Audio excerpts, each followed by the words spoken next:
All right, time to blow your socks off with some incredible research put together by Think Progress.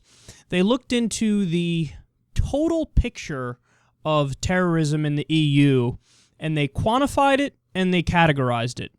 So they say, quote, in the last 5 years, less than 2% of all terrorist attacks in the EU have been religiously motivated. In 2013, there were 152 terrorist attacks in the EU. 2 of them were religiously motivated. In 2012, there were 219 terrorist attacks in EU countries. 6 of them were religiously motivated. And in 2011, not one of the 174 terrorist attacks in the EU countries were affiliated or inspired by terrorist organizations. In 2010, 249 terrorist attacks happened. 3 of them were Islamist in nature. In 2009, of 294 terrorist attacks, only 1 was related to Islamist militancy. Though they do say this is a caveat, they say, quote, Islamist terrorists still aim to cause mass casualties. So we'll come back to that in a second, but let me go ahead and show you the chart of religious terrorism versus non-religious terrorism in the EU. Whoa. So for everybody listening on the live show right now and they can't see this, basically what it is all non-religious terrorist attacks and just a little sprinkle of religious attacks. So who's doing all the terrorism? That was my first thought when I saw this. I'm like, okay, well, what the fuck? Who's doing terrorist attacks? They say it's separatist organizations. In many cases, ethno-separatist organizations. Of 152 terrorist attacks in 2013, 84 of them were motivated by ethno-nationalist or separatist beliefs. That's more than 55%, down from 76% the year before. Now, also, they speak about the U.S. They say, in the U.S., quote, according to FBI data compiled by the Princeton University's Loon Watch, Islamist extremists were responsible for just 6% of terrorist attacks between 1980 and 2005, falling behind, you ready for this? Latino groups, extreme left-wing groups, and Jewish groups. Now, that flies in the face of what everybody thinks, but it's the reality. Now, also, to be clear, obviously, you can make the argument that, well, it just happens that there are more Latinos in America, more left-wingers in America, and more Jews in America than there are Muslims. Totally true. That's totally true. And if you look at it to scale, obviously the numbers are slightly different in the sense that you could say there's still an overrepresentation of Muslim terrorism to scale. But either way, overall in the U.S., if you're concerned about, oh my God, I'm going to be killed by some Muslim fanatic, not the case. You're much more likely to be killed by a police officer. You're much more likely to be killed by right-wing terrorists. That's the old study we always mention on the show, released in 2009. It was a Department of Homeland Security study.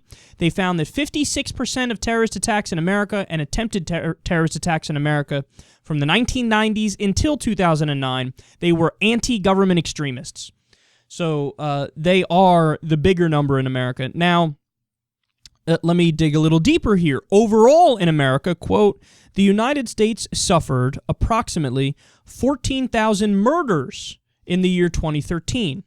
Since 9/11, Muslim American terrorism has claimed 37 lives in the United States out of more than 190,000 murders during this period. So you're comparing Muslim terrorist deaths to deaths just from murders in the U.S. 37 deaths from Muslim terrorists, 190,000 murders. Again, you're much more likely to die from a police officer, a right-wing terrorist, in a common robbery, or you're more likely to die from a fucking family member putting a bullet between your eyes than you are from an Islamic terrorist. So the conclusion is that in America and the EU, the threat is overstated. That's the conclusion. And I agree with that. I think that's true. But there are caveats. And the caveats are very important, too, because they're a big part of the conversation. So, for example, ethno-separatist terror is very specific to certain regions. That's clear, right? Like if you were in Czechoslovakia and you didn't want the Czechs because you're, Slavic and you do terrorist attacks against the Czechs, you're not also going to go to Japan and do terrorist attacks there. You're going to try to create your own place, Slovakia, and get rid of the Czechs. So it's very localized in its nature, that specific kind of terrorism, separatist terrorism. And whereas when it comes to certain strains of Islamic terrorism, it is global in its nature. So that's a big difference. And of course, the strain of Islamic terrorism, that's worse because everybody's a target as opposed to just specific people. Not that either one is good, to be clear.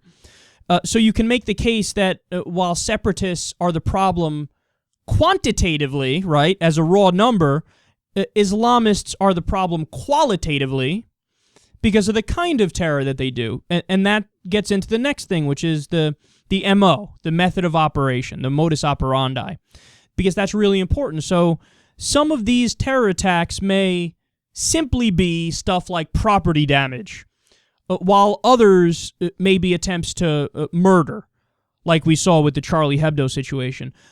So this is not in any way, shape, or form to downplay. The entire story here is not in any way to downplay Muslim fundamentalism and terrorism.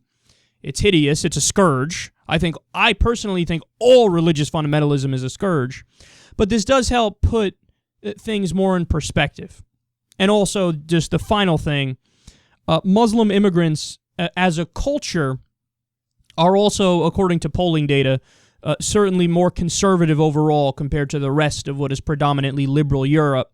And there's kind of a clash of civilizations on that front too. So that also, in and of itself, is kind of a concern.